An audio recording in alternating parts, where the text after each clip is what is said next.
आज मैं आपसे एक बहुत महत्वपूर्ण विषय पर बात करना चाहता हूं, संवाद करना चाहता हूं, और वो विषय है दुनिया को भारत की देन, विश्व को भारत की देन। भारत ने अब तक दुनिया को क्या क्या दिया है, भारत के द्वारा दुनिया में क्या क्या आया है। ज्ञान के स्तर पर हमने दुनिया को क्या दिया है, नीतियों के स्तर पर हमने दुनिया को क्या दिया है, व्यवस्थाओं के स्तर पर हमने दुनिया को क्या दिया है। ऐसे कुछ विषयों पर मैं आज आपसे बात करूंगा। बहुत सारी रोचक जानकारियां आपके सामने प्रस्तुत करने की कोशिश करूंगा। कई जानकारियां आपके सामने ऐसी आएंगी जो आपने पहले सुनी नहीं होंगी, किसी ने आपको बताया नहीं होगा, चर्चा भी शायद आपके बीच में नहीं हुई होगी। मेरी आपसे एक विनम्र प्रार्थना है, वो ये कि आज जो जानकारियां आपको ऐसी लगे कि आपने पहले कभी नहीं सुना या पहले कभी उसके बारे में नहीं जाना, किसी ने आपको उसके बारे में नहीं बताया, तो इन जानकारियों को आप यहाँ से लौटने के बाद अधिक से अधिक लोगों को बताएं, ताकि उनका अज्ञान इस माध्यम से हम दूर कर सकें जो भारत स्वाभिमान का माध्यम है। मैं सबसे पहले बात शुरू करना चाहता हूं आज के व्याख्यान में, वो यहाँ से कि हम सभी विद्यार्थी रहे हैं और अपने जीवन में पढ़ाई करके निकले। सभी ने प्राथमिक स्तर पर, माध्यमिक स्तर पर, फिर उच्च कक्षाओं के स्तर पर काफी कुछ पढ़ा लिखा है। लेकिन हमारे मन में बचपन से जो एक बात घुसाई जाती है, बिठाई जाती है या पढ़ाई जाती है, वो ये कि दुनिया में भारत सबसे ज्यादा पिछड़ा हुआ देश रहा। फिर पढ़ाया जाता है, बताया जाता है कि दुनिया में सबसे ज्यादा गरीब देश भारत रहा। फिर बताया और पढ़ाया जाता है कि दुनिया को कभी कुछ भारत ने नहीं दिया, भारत को दुनिया के देशों ने बहुत कुछ दिया। हमको बताया और पढ़ाया जाता है कि अगर अंग्रेज नहीं आते तो इस भारत में कुछ नहीं होता, अंग्रेज नहीं आते तो शिक्षा नहीं होती, अंग्रेज नहीं आते तो विज्ञान नहीं आता, अंग्रेज नहीं आते तो तकनीकी नहीं आती, अंग्रेज नहीं आते तो रेल नहीं आती, अंग्रेज नहीं आते तो हवाई जहाज नहीं होता। ऐसी ऐसी बातें हम बचपन से पढ़ते आते हैं, सुनते आते हैं और आपस में चर्चाएं भी करते रहते हैं। और मुझे सबसे ज्यादा दुख और दुर्भाग्य इस बात का लगता है कि हमारे अध्यापक हमको ये सब पढ़ाते हैं। गुरु हमारे जो आज के वर्तमान में है, अब गुरु तो कम हो गए हैं, शिक्षक ज्यादा रह गए हैं, तो वर्तमान में जो हमारे शिक्षक हैं, अध्यापक हैं, वही हमको ये सब पढ़ाते हैं और बताते हैं इस तरीके से कि दिमाग में घुसा देते हैं, फिर उसका निकलना मुश्किल हो जाता है।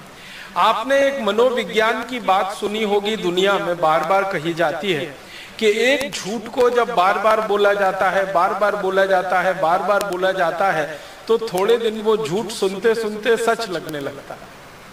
तो भारत के बारे में पिछले कम से कम 250-300 वर्षों से एक झूठ पूरी दुनिया में बोला जा रहा है कि भारत एक गरीब देश, भारत एक पिछड़ा देश, भारत एक अवैज्ञानिक देश, भारत एक ऐसा देश जहां विज्ञान नहीं, जहां तकनीकी नहीं, जहां गणित नहीं, जहां भौतिक शास्त्र नहीं, जहां रसायन शास्त्र नहीं, कुछ भी नहीं।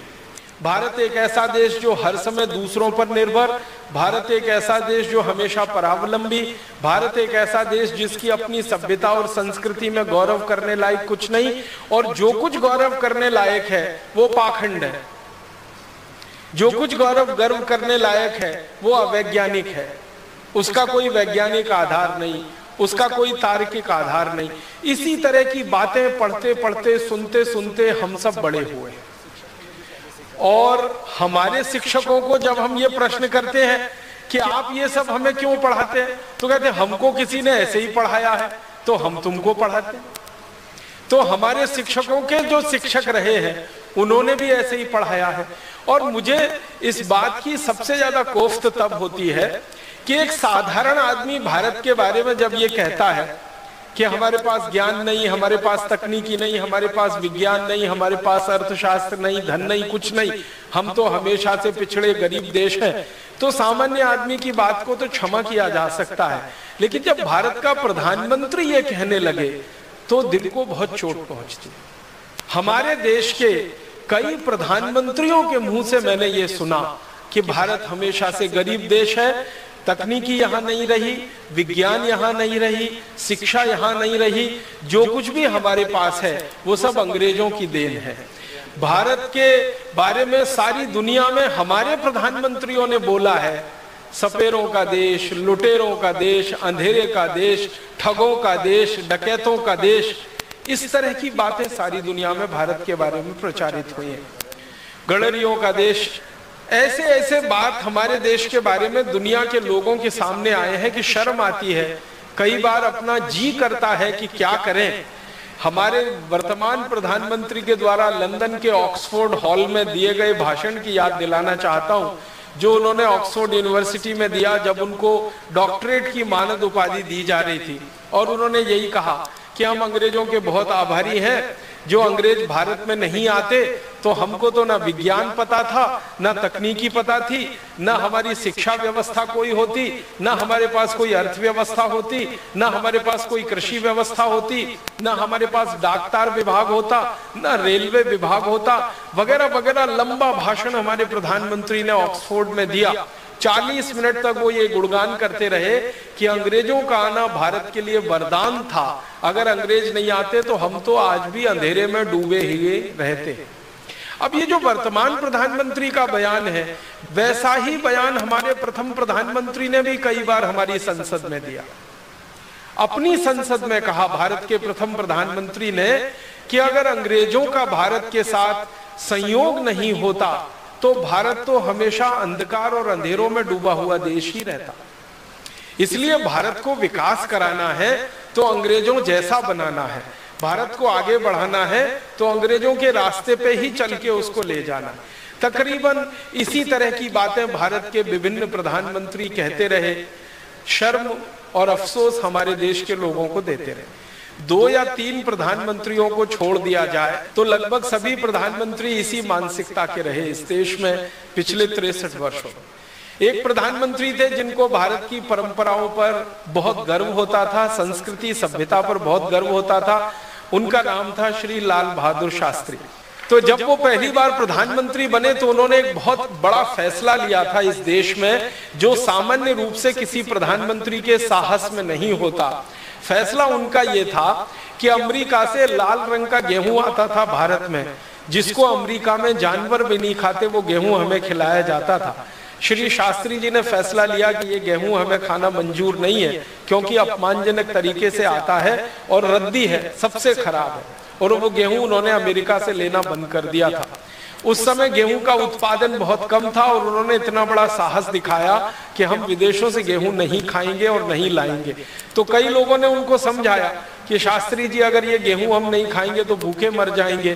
तो इतना कड़ा बयान उन्होंने दिया था कि हमको भूखे मरना मंजूर है, लेकिन अपमानजनक शर्तों पर घटिया गेहूं खाना मंजूर है।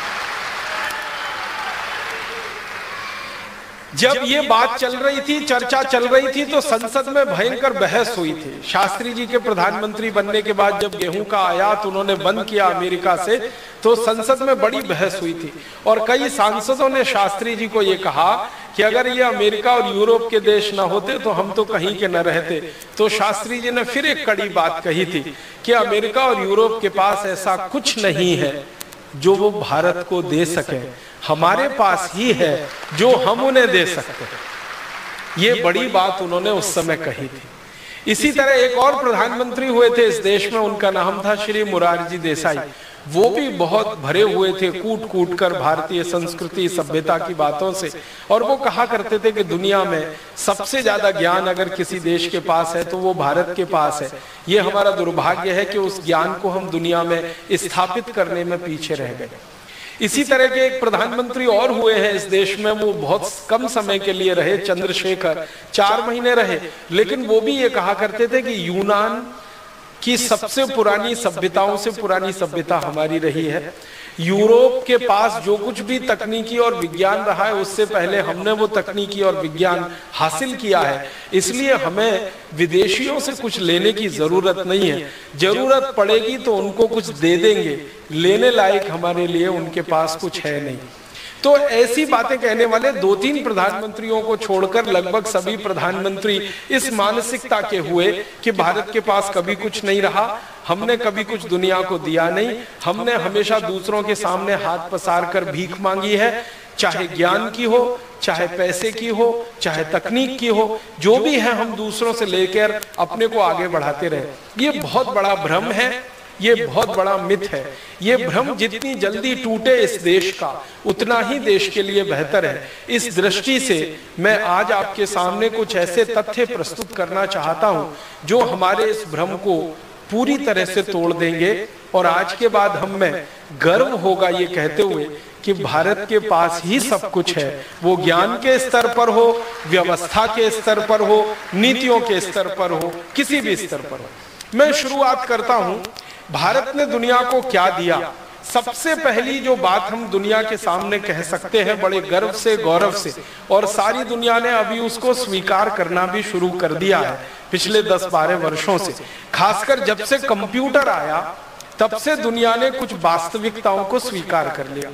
उनमें से एक वास्तविकता को जो दुनिया ने स्वीकार किया है वो ये कि सबसे पहली भाषा और सबसे पहली लिपि दुनिया को दी है तो वो भारत ने दी है। लिपि आप समझते हैं, जिसमें भाषा लिखी जाती है, और भाषा तो आप जानते हैं। तो दुनिया की सबसे पहली भाषा और सबसे पहली लिपि जिसको लिखकर हम व्यक्त कर सकते हैं वो भारत ने ही दुनिया को दी है।